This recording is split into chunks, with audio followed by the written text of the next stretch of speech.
श्री स्वामी समर्थ.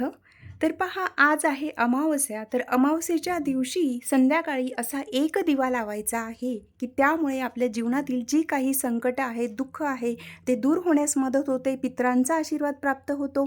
जी काही अडीअडचणी असतील, कोणते अडकलेले कामं असतील, तर ते मार्गी लागण्यास नक्कीच मदत होऊ शकते. त्यासाठी संध्याकाळी दिवा कसा लावावा, कुठे लावावा, त्याचं महत्त्व काय आहे, हे आपण माहिती करून घेणार आहोत. त्यासाठी व्हिडिओ पूर्ण पहा.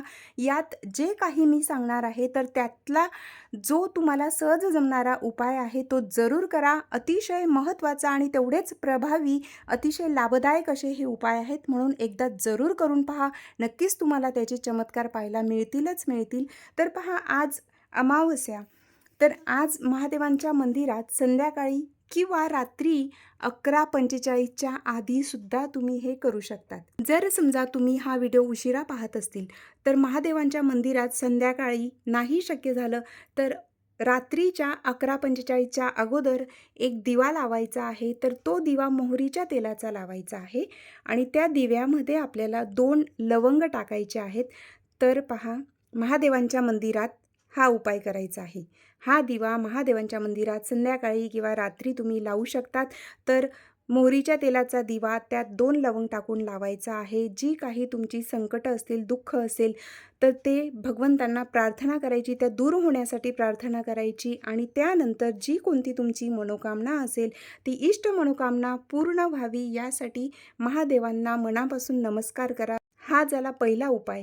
तर हा दिवा आपल्याला महादेवांच्या मंदिरातच लावायचा आहे.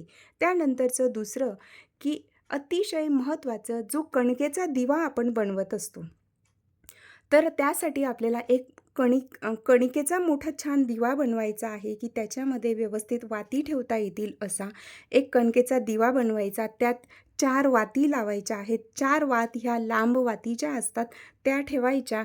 बऱ्याचदा काही जण असंही करतात की 2 वाती ठेवतात आणि त्याची 2-2 टोकं जी असतात आजूबाजूची, त्या पद्धतीने 4 करतात. पण लक्षात घ्या, दिव्यामध्ये आपल्याला 4 वाती ठेवायच्या आहेत.